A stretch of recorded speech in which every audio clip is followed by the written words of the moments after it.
Yeah, we're here to talk about the 2007 film Spider Pig. Into the Spider Pigverse.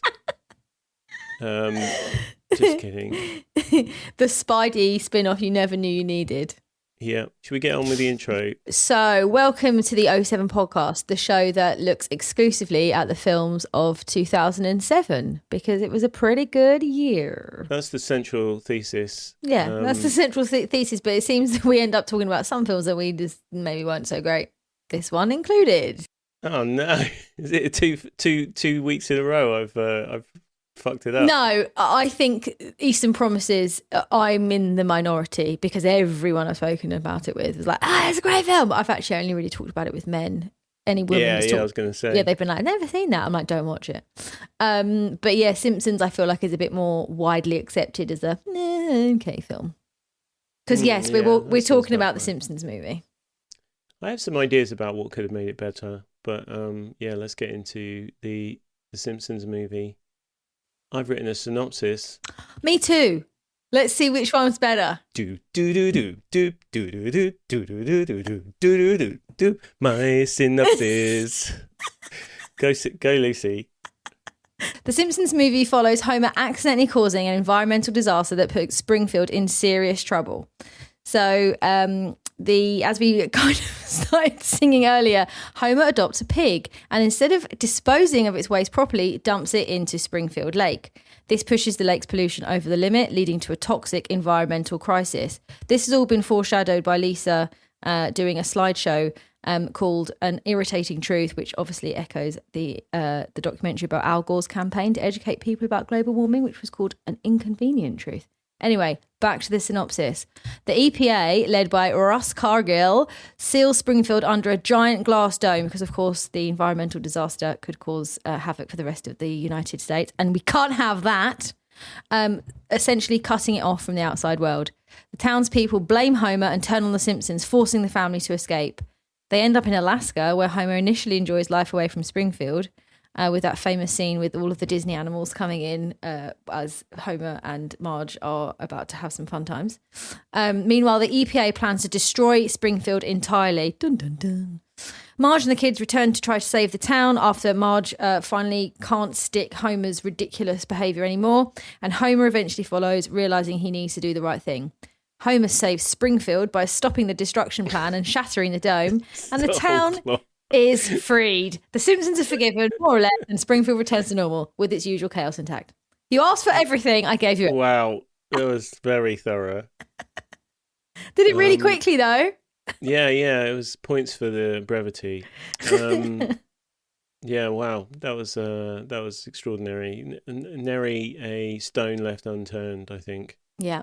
I'm going to read mine now. It's shorter. In typical fashion, Homer Simpson becomes obsessed with a pig, and while disposing of his new pet's poop, Homer pushes the pollution levels of Springfield's lake to breaking point. This causes the EPA, or Environmental Protection Agency, to seal the town off by enclosing it in an impenetrable dome. Angered by their entrapment, the townsfolk descend on the Simpsons, who manage to escape, but at great cost to their relationships with one another. Perfect. End scene. Beautiful. So my memory of exposure to The Simpsons was in the mid-90s as a student.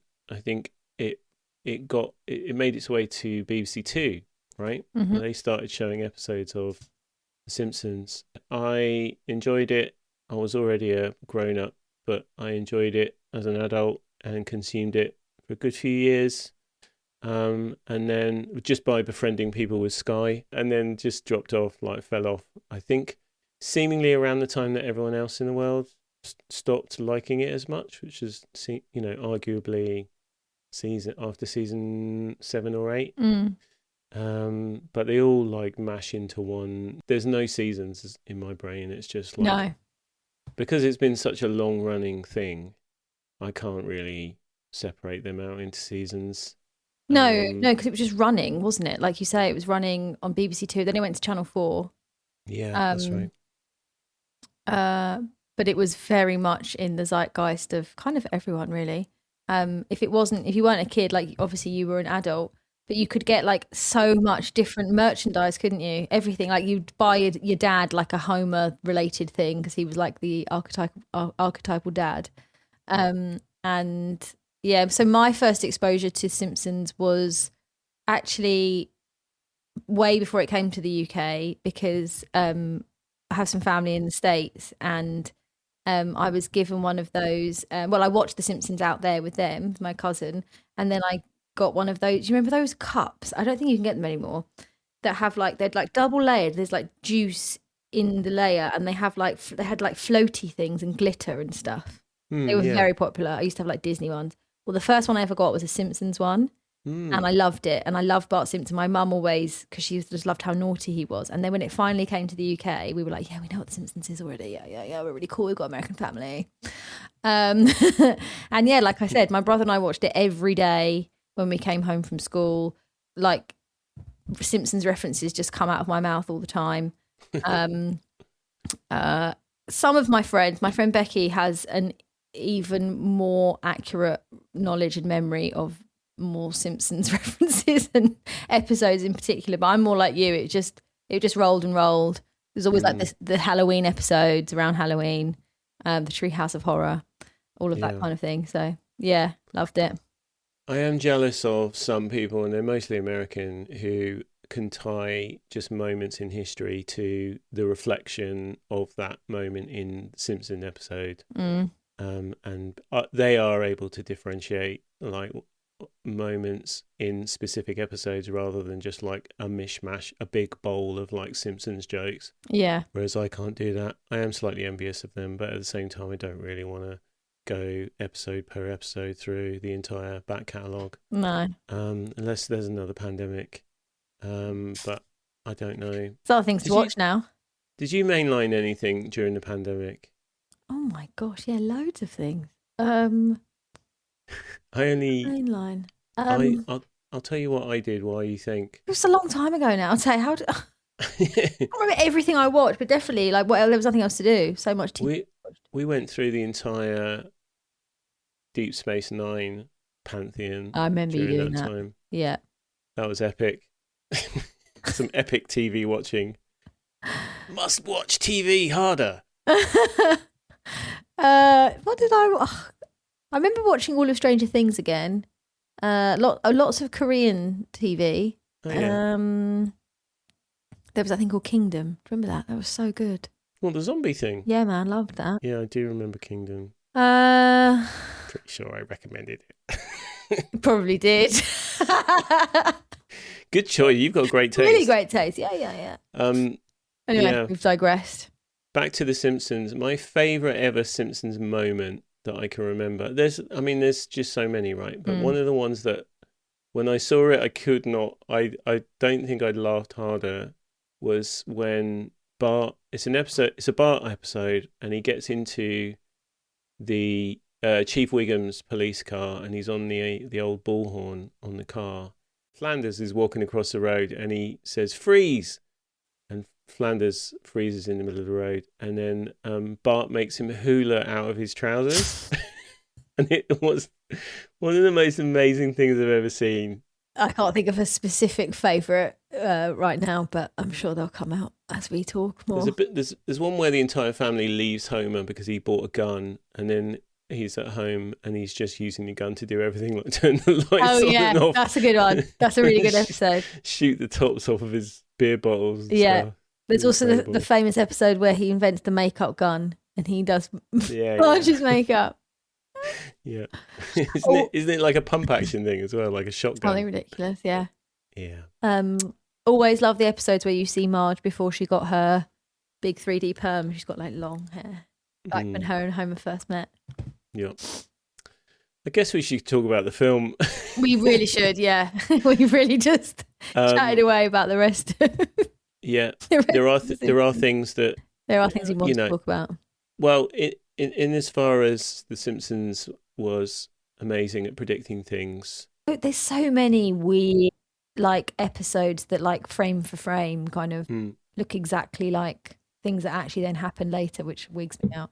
In the opening scenes of this film, they accurately predicted how people would react to anyone introducing the concept of global warming by throwing bottles at Green Day. Yeah. But they didn't predict that Hillary Clinton wouldn't be the presidential nominee. So, it swings and roundabouts on this one as far as predictions are concerned. They do have a celebrity in the presidential post, though. Obviously, it's Arnie. But there's the famous Simpsons episode that predicts that Trump would be. That's so. Like the immigration one. Yeah, there was one where I remember one on an escalator, and it was like even down to the colours of the suits that people were wearing. It was bizarre. Yeah. Classic me. I can't remember all the details. I think they just trace a line to the most absurd version of something, and that eventually becomes a prediction because that's how we live. But also just how many people were involved in making it, like how big the writers' room was. Like you get that many big brains in the room, you're gonna come up with some amazing stuff, and they did for a time. Yeah. Anyway, back to the film. Do we want to talk about things we like? It's really hard to kind of say like specific. It's quite hard to analyze this film like I would a normal film because it felt almost just like a long series of events and almost like there were two different films. There was the pollution of the lake part of the film, and then there was the Dome/Alaska part of the film. And obviously the Dome/Alaska part of the film is as a result of the pollution, but because that could have been a standalone episode, and then also the Dome/Alaska bit could have been a standalone episode if you just changed a bit of the context. It just felt like, it must have been so hard to write a feature-length version of something that you had been writing, what was it, 20 minutes, half an hour, if that, for like like 2 decades or however long it was. So I'll forgive them of that, but I think one of the scene that I really laughed out loud at the most was quite early on, and it's been nicely segued by what you were talking about with the environmental crisis. It's where Lisa is knocking on people's doors to talk about the pollution in the lake. And it gradually gets funnier and funnier. One of the houses turns out to be from like the captain, like the 70s type captain, and he like he reverses his house out and sails off. Just floats up the river. I was already giggling. Yeah. And then she knocks on the door and she meets this young Irish guy called Colin. Yeah. And the first thing she asks him is if his dad is Bono. Which I thought was brilliant. And then there's a little internal voice where she says, "For once in your life, be cool." And then he asks her a question. He asks her, "Is her name is beautiful in her face?" And she just goes, "Mah!" And then falls over. I was like, literally, like, that is me. No. Oh my gosh, Come on. Like sometimes in the past. I have been like that, like trying to be so cool with someone I fancied, and then it was just really not cool. Oh dear. So that was quite early on. Found that hilarious. I think that's probably the funniest Lisa scene ever. Like she's often not really like the funny one. Yeah. She's too earnest. But yeah, that really made me lol. What about you? What about your favourite bits? I made a list. It lets us whiz through the sort of happenings of the film, but there's so many. This is the thing, is that there's loads of this is not a film for story, I don't think, and it's almost not really a film for characters because we all know the characters. Yeah, good point. And I think one of the biggest criticisms is around, and I think it was something that they were worried about, was how to keep Homer likable. Because there's a sort of cut-off point. The point at which they leave Springfield is, I think, where the film starts to dip. and also the likability of Homer, just like it gets out of control, because there's always been this challenge of like making him do the dumbest stuff, but at the same time keeping him likable, giving him the opportunity to have a moment where he redeems himself, or he arrives at some sort of realization about something. And that's always been the finding that sweet spot has always been part of the sort of perfect balance. Whereas this, I think this gets away from the writers. Yeah. But that said, there are so many great jokes. Even after they've left Springfield, I think there's some really great jokes. I liked Homer's sort of meta joke at the beginning where he looks at the audience and calls them all suckers. Yeah, for paying for something they could watch for free at home. Yeah, exactly. So great. All the stuff with Homer and the pig is really fun. There's obviously the Spider Pig stuff, which became almost like its own meme, and carried a huge amount of like anticipation for the film. And it was such a throwaway gag. I think it originated in like, how did these paw prints end up on the ceiling? And then like the writers just, two of them I think immediately just came up with like Spider Pig. Amazing. Started singing the song. Yeah. The whole the Bart's Willie stuff was really funny. I think that's only funny though if you've seen Austin Powers, or a similar treatment of that whole coy hide the willy kind of like set of sequences. But that's really well done. I love the fact that it inspires a Ralph to say, "I like boys now." Yeah. Just great.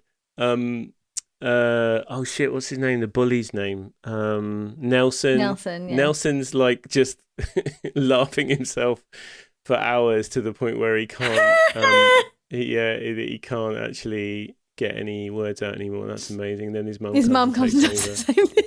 Yeah. I loved the fact that when Homer dumps the pig poop in the lake, he gets in the back of the car and just tells the pig to drive. That's really funny. When the mob are kind of descending on the Simpsons and they're on the phone, and you can hear Grandpa say, "I'm part of the mob." That's amazing. There's a funny bit in the Alaska section. The whole kind of spirit journey for Homer is pretty funny. The whole thanks boob lady thing. What? Willies and boobs. Booby lady.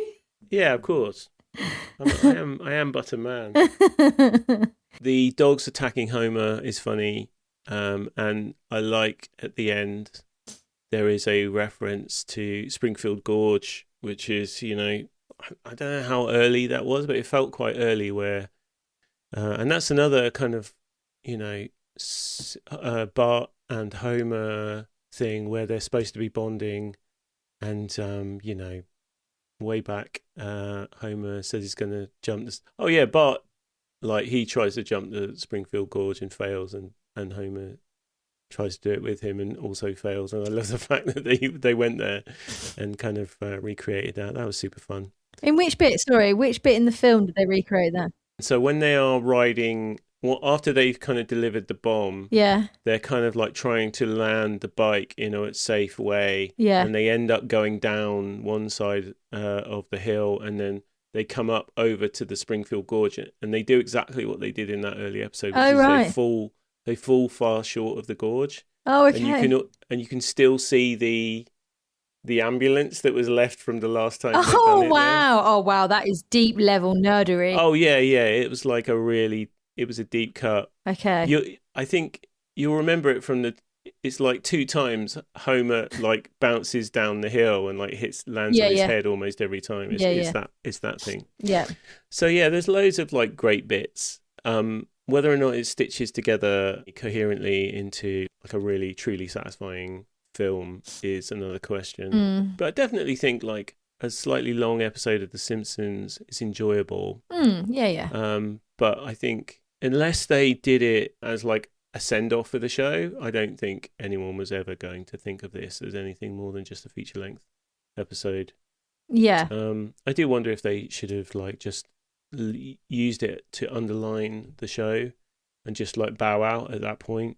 Oh, wow. A bit like Serenity and Firefly. Yeah. I think The Simpsons is an obvious example of like things being allowed to continue like well past their prime, then it's diminishing returns. And I Yeah. think, eventually if Firefly had continued, we would have like fallen out of love with it for some reason, and because it's just the nature of things. You can't produce something that good forever. No.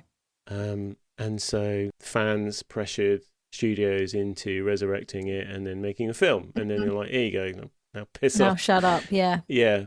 And I think it did that reasonably well. I think Simpsons could have fared as well if it kind of took that approach, but money need money making.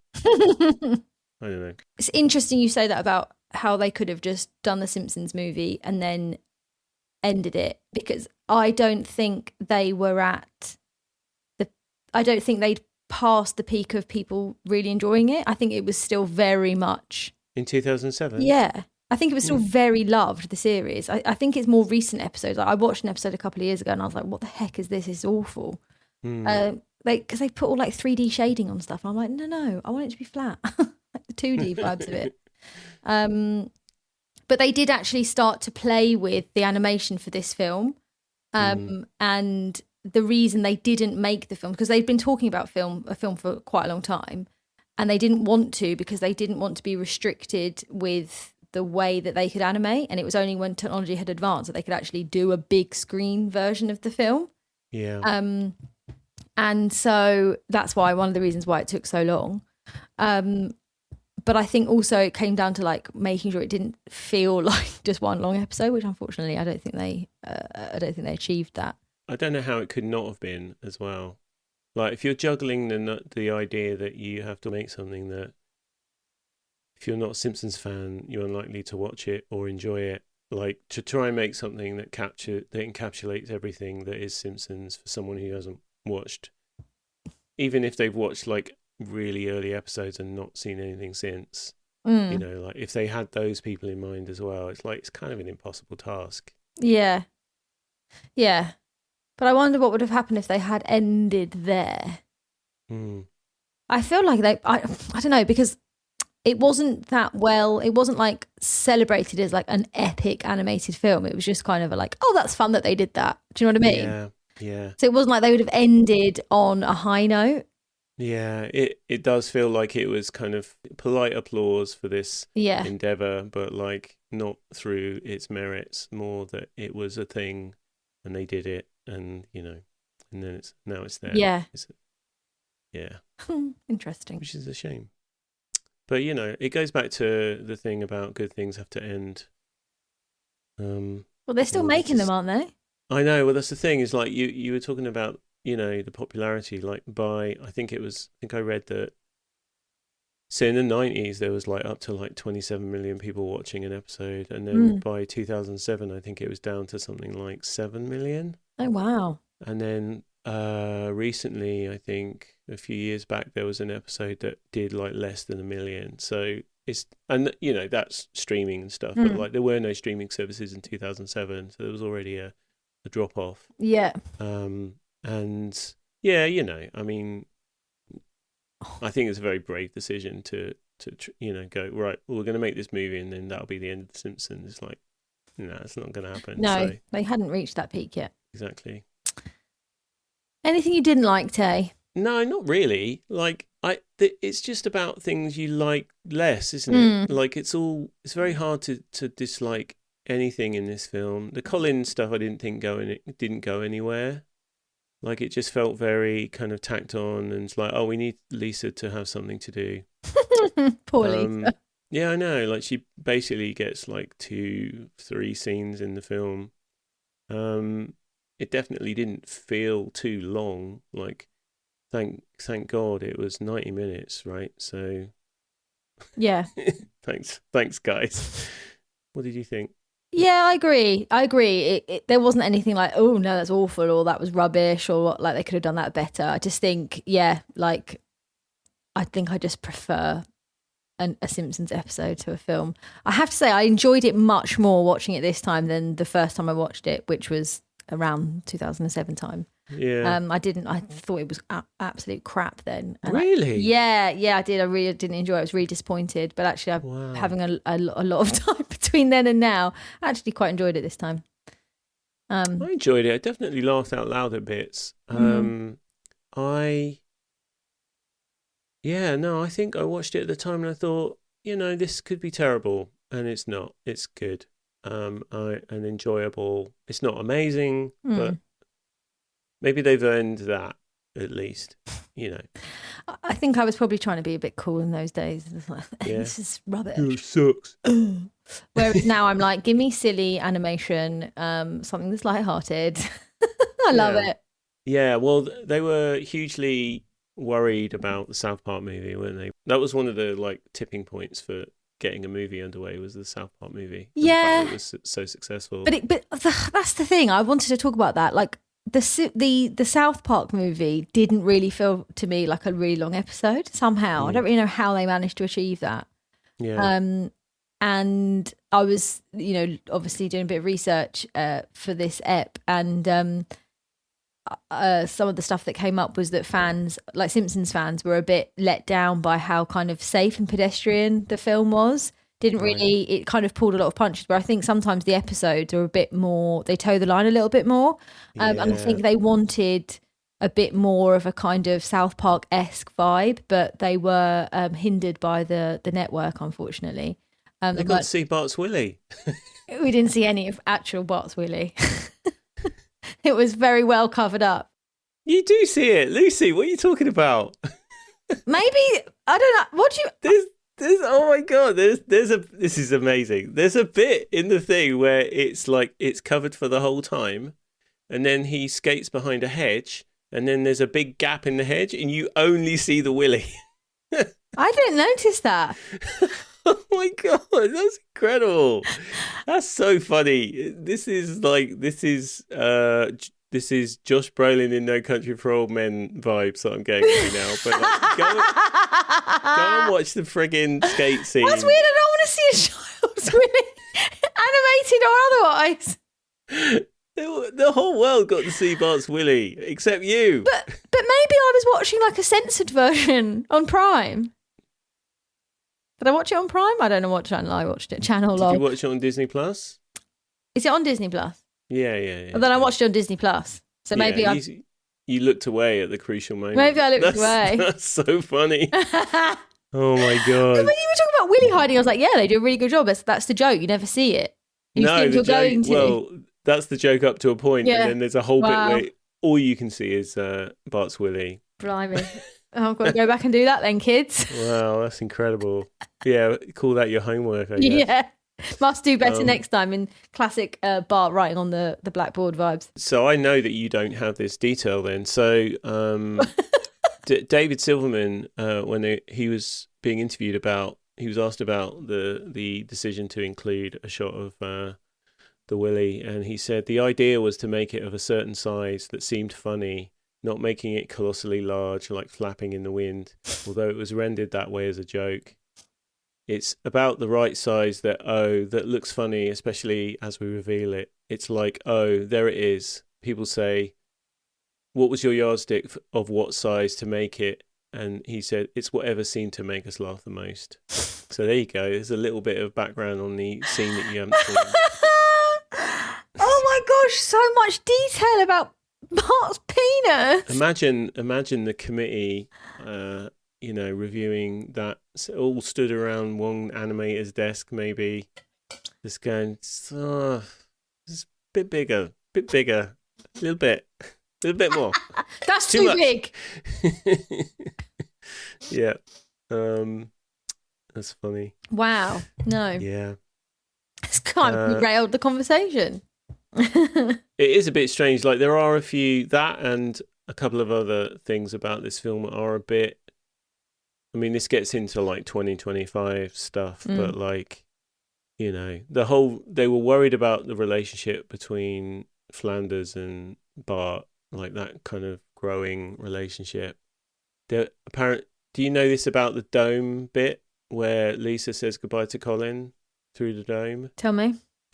After the Simpsons have escaped the dome through the little sinkhole, Lisa and Colin say goodbye, and Colin writes a song that he's written on the glass, right, in his breath. Well, originally, that was going to be Flanders and Bart saying goodbye to each other. Oh. And Bart was going to put his butt on the glass, and it would make like a little heart shape. And so, maybe a bit much. Yeah, they obviously thought, no, that's weird. But also, another thing that came up in while they were writing all those scenes for those two characters was even got down to like how many pats on the back when they're in the boat together is like okay. Wow. Yeah, they really got into the granular nature of having a second dad. Well, I'm glad that they did, because I didn't at any point feel uncomfortable, and I've always felt sorry for Bart, because he never gets the love and support, and he's kind of, if it was real life, Bart would be like that sort of semi-neglected ADHD kid whose parents aren't really there for them. It's a bit sad, actually. Yeah. Yeah. Oh my god, all I can think of now is Bart's Willy. I have some more fun facts then. So going back to the length of time it took them to finally like make a film. Yeah. Because of, them wanting to kind of like not ruin the legacy of the series, and wanting to like have something to say and make sure that it worked, and also having the technology to do it. One of the things that they really played on was the sort of widescreen animation that they could finally do on the big screen, and basically it allowed for like jokes in the far edges of the frame, which at the time would have been completely impossible to do on TV. And that's because they basically drew and animated everything to be kind of safely in the center, because at the time people still had older square TVs, not like the massive, gigantic rectangular TVs we all have now, where everything sort of fits on a ratio. So, like, for instance, the TV that my brother and I would watch The Simpsons on was downstairs, and that was, I mean, it's tiny in comparison to TVs now, the screen, but it was rectangular. But then the TV we had upstairs was like our old square Hitachi cube thing that we had up in the study, and obviously we could both watch Simpsons on both those TVs. So what they really did, and what they really played on with the bigger, wider screen that they had to play with, was they put like jokes and things at the edge of the screen. So for instance, in one of the protest scenes, if you look to like one of the edges, someone's got a sign that just says "I like signs." There's loads of little details like that which you'd have to kind of go back to. Apparently fans didn't realize they were there until they like watched it on DVD, because you can't really, when you go and see it in cinema, like, it's a bit overwhelming, isn't it? You can't see all the details, and that's kind of standard anyway. Like, you sometimes need to watch things a few more times to get everything, but once you watch it on a smaller screen, you haven't got as wide a field of vision, so you can see it more easily. But one of the other things they did was a lot of the like action, particularly right in the beginning with the Itchy and Scratchy episode, which ends up we realised that they're watching it as an animated film in the cinema. So meta. Yeah. I feel like it was meta before meta became a thing. But a lot of the action with Itchy and Scratchy actually takes place right at the edge. I thought I hadn't noticed, but then when I went and watched it back, and after doing this research, I was like, oh yeah, that's jokes. It's pretty good. Pretty smart, like a little like nod to the audience, like self-referential nod what they're doing. I like that. Do you remember the bit where it transitions from square to wide? In the film? Yeah. It's quite early on. It's when the titles come up. It's in like 4:3 aspect ratio. And then the doctor, the professor guy, the inventor, he kind of flies across the screen with on a sort of like a flying bike. And when he does, he kind of like drags the frame out. So yes! Wow. they do a little transition. Love that. Okay. Nerd. Nerd. Nerd. Yeah. Nerd. Cool. What else you got? It took 4 years to make the film. Yep. Such a long time. They also did things like they changed the colours of like the yellow of their skin and like different colours so that it wouldn't appear too neon. Because obviously when they're blowing up their standard animations onto a big screen, everything's just going to look a bit different. So Yeah, they yeah. recoloured everything. So no wonder it was so painstaking. Yeah, there was a lot. This was aided and I think probably hindered a bit by, the advancement in computer animation and colouring specifically, because it meant that they could turn around Yeah. ideas and scenes just so much more quickly. Mm. Oh, going back to Spider Pig was actually almost cut, but test audiences loved him so much that he became a central character to the marketing. Yeah, It really did. I know some of the guys running those focus groups. Firstly, like this film seemed to be the most freaking focus grouped film ever. Like Interesting. This was part of the. So, one of the things that helped create and churn out a lot of material for this was just how advanced animation processes had got by 2006 with computers. Yeah. The list of writers was just a sort of who's who of anyone who's worked on really great episodes of The Simpsons. So there's a lot of writers, and so they were all just like churning out ideas. They would draw them, have them animated up. Some of them even scored. Wow. In a very short amount of time, and then they would just dump them.